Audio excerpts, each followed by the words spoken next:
My name is Bob Bresnak. I'm with Neuron Robotics. In the next couple minutes, it should face right now. All right. I'm going to go over quickly on how a robot's made, what a robot is, the problem that we have with that process and how robots are actually made, and then what we at Neuron Robotics are doing to solve it. So when you think of a robot, you're probably thinking of one of these, R2-D2 or Rosie from the Jetsons. And robots are really much lamer than that. This is what a robot is. It's a robot. It's something that will go out and will use inputs such as sensors to read the real world. Then it'll do some kind of processing on that, and then decide how it's going to control its outputs. And then those outputs are somehow tied back to the sensors, and this whole sort of cycle continues. So as an example, you might have a robot that will go and read a position sensor, say, where am I? Am I at that location? If it's not, keep on driving, and if it is, it'll stop. So really, robots are much lamer than you think. However, you probably drove in one today. This is the new BMW 7 Series, and I promise you, we're not sponsored by BMW yet. In this car, it has a plethora of features, but I think the two coolest ones are the active cruise control. It has the ability to find a car in front of you when it's in cruise control and slow down. It will travel down the highway until that car leaves, and then your car will speed up automatically. No thought to it. That's a robot. It also has a couple cameras on the side. It will actually detect speed limit signs, figure out what the speed is, and then display that to the user.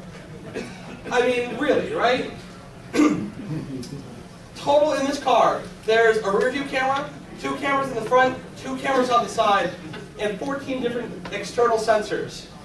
That together gives you an entire image of the car, its current state, and the environment around it. That is a robot. Your home. You have an HVAC system, or AC, or at least I wish I did this summer. It goes, monitors what the actual temperature of the house is, then we'll adapt it and change it to do that. Same thing with the security system. It uses sensors to determine what's going on inside the house and then react to it. These are all examples of a true robotic system.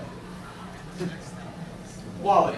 So now, most people, when they go and get this project, they'll have a spark, an innovation, and they'll say, this is what I want to build. They won't think of what the final product is, they won't think about all the little bits and pieces that go into it. They'll just think of this massive project and how it's going to change the world, how it's going to go and scoop up trash and box it up, and then build towers. But then they get stopped. They get blocked by this, the wheel. Because there's so many different wheels out there for you to pick and choose from. And so someone who had this just simple idea that they just wanted a Wally is now going through to try to determine, well, what coefficient of friction is going to work best for this? What kind of wheel really works? And so you get bogged down in this small detail. And so what happens to most users is they'll get discouraged. They'll look at this and go, oh, I didn't want to design a wheel, or I didn't want to pick a wheel, I want to build this project. And so that right there is the core problem. Building robots is hard. Really hard.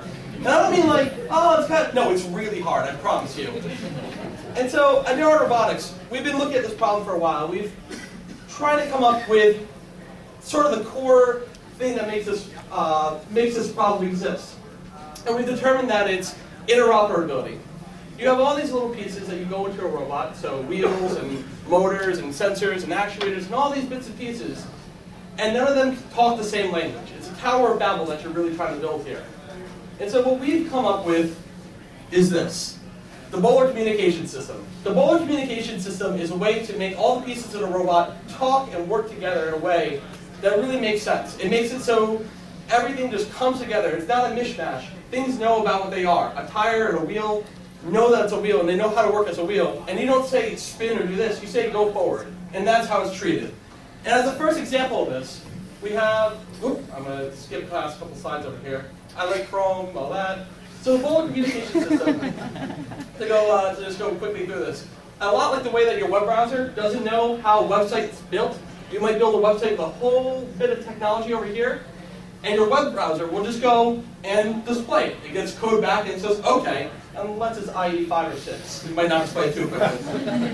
With the BCS, you have the ability to take all your bits and pieces of a robot and have an application on the side that doesn't know how those pieces are worked, don't know how those pieces actually do their job. All they know is that they're getting some bit back and how to work with it.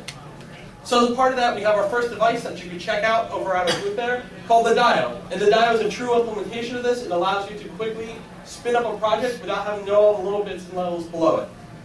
So if you get a chance, you should check out our 8-minute experience. It's where you can actually build a robot within about 8 minutes of receiving a box with the parts and everything ready to go. So we have a quicker demo of that with less building. And the Dio is available for sale today on our website at neuronrobotics.com.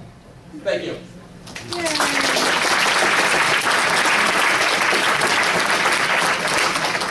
Questions? Anyone? Oh, there we go. What percentage faster than the speed limit is a BMW driver required? So right now those two systems aren't tied as far as I know, and I'm curious to see what the future holds with that. What was the question? How much faster does a BMW driver drive compared to somebody else? In the back. How does your solution compare to something like Arduino, pronouncing it correctly? So with a lot of devices out there, especially the Arduino and the Sunspots, you're deploying code to the device. And what we're doing here is actually very different.